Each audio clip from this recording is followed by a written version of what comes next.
من يرزقكم من السماء والأرض من يملك السمع والأبصار ومن يخرج الحي من الميت ويخرج الميت من الحي ومن يدبر الأمر فسيقولون الله فقل أفلا تتقون۔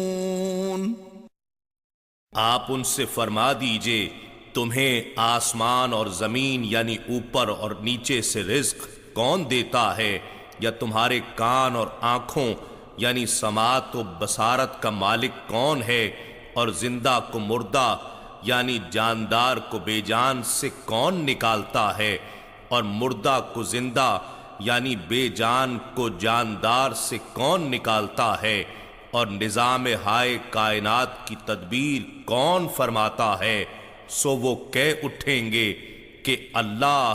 تو آپ فرمائیے پھر کیا تم اس سے ڈرتے نہیں؟ فذلكم الله ربكم الحق فماذا بعد الحق إلا الضلال فأنا تصرفون۔ بس یہی عظمت و قدرت والا اللہ ہی تو تمہارا سچا رب ہے، پس اس حق کے بعد سوائے گمراہی کے اور کیا ہو سکتا ہے، سو تم کہاں پھرے جا رہے ہو؟ كذلك حقت كلمة ربك على الذين فسقوا أنهم لا يؤمنون۔ اسی طرح آپ کے رب کا حکم نافرمانوں پر ثابت ہو کر رہا کہ وہ ایمان نہیں لائیں گے۔ قل هل من شركائكم من يبدأ الخلق ثم يعيده قل الله يبدأ الخلق ثم يعيده فأنا تؤفكون۔ آپ ان سے دریافت فرمائیے کہ کیا تمہارے بنائے ہوئے شریکوں میں سے کوئی ایسا ہے جو تخلیق کی ابتدا کرے پھر زندگی کے معدوم ہو جانے کے بعد اسے دوبارہ لوٹائے؟ آپ فرما دیجئے کہ اللہ ہی حیات کو عدم سے وجود میں لاتے ہوئے آفرینش کا آغاز فرماتا ہے، پھر وہی اس کا اعادہ بھی فرمائے گا، پھر تم کہاں بھٹکتے پھرتے ہو؟ قل هل من شركائكم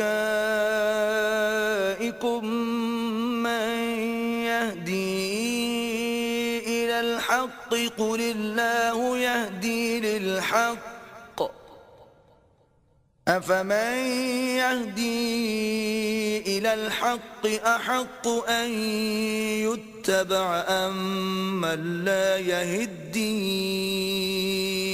إلا أن يهدى فما لكم كيف تحكمون۔ آپ ان سے دریافت فرمائیے کیا تمہارے بنائے ہوئے شریکوں میں سے کوئی ایسا ہے جو حق کی طرف رہنمائی کر سکے؟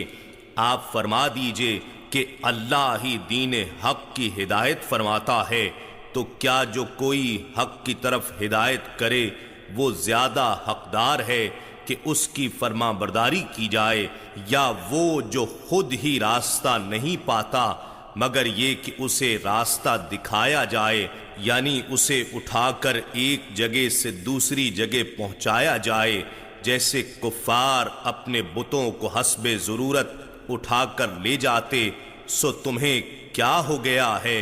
تم کیسے فیصلے کرتے ہو؟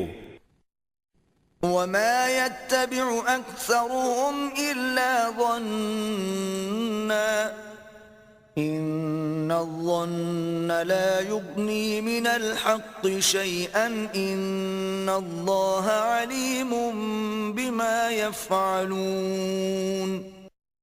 ان میں سے اکثر لوگ صرف گمان کی پیروی کرتے ہیں، بے شک گمان حق سے معمولی سا بھی بے نیاز نہیں کر سکتا۔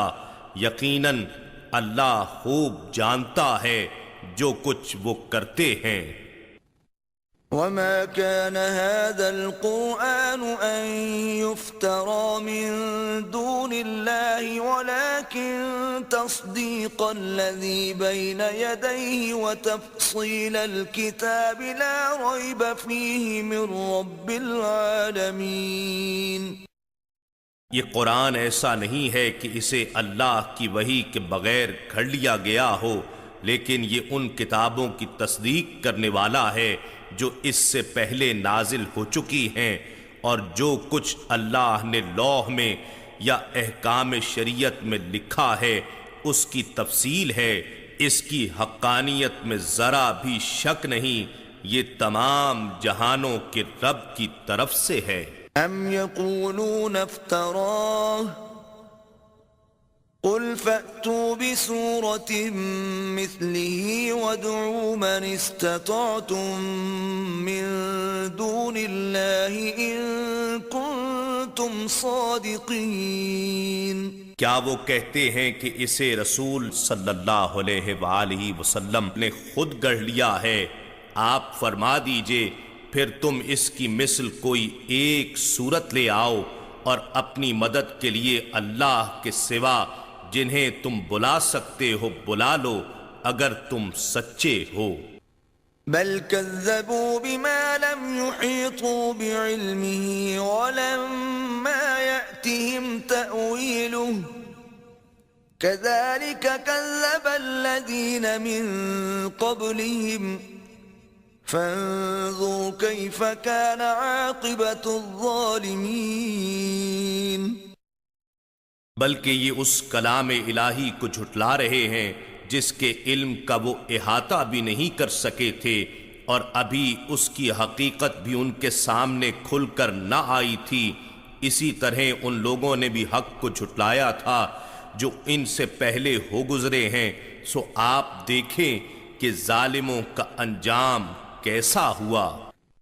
وَمِنْهُمْ مَنْ يُؤْمِنُ بِهِ وَمِنْهُمْ مَنْ لَا يُؤْمِنُ بِهِ وَرَبُّكَ أَعْلَمُ بِالْمُفْسِدِينَ۔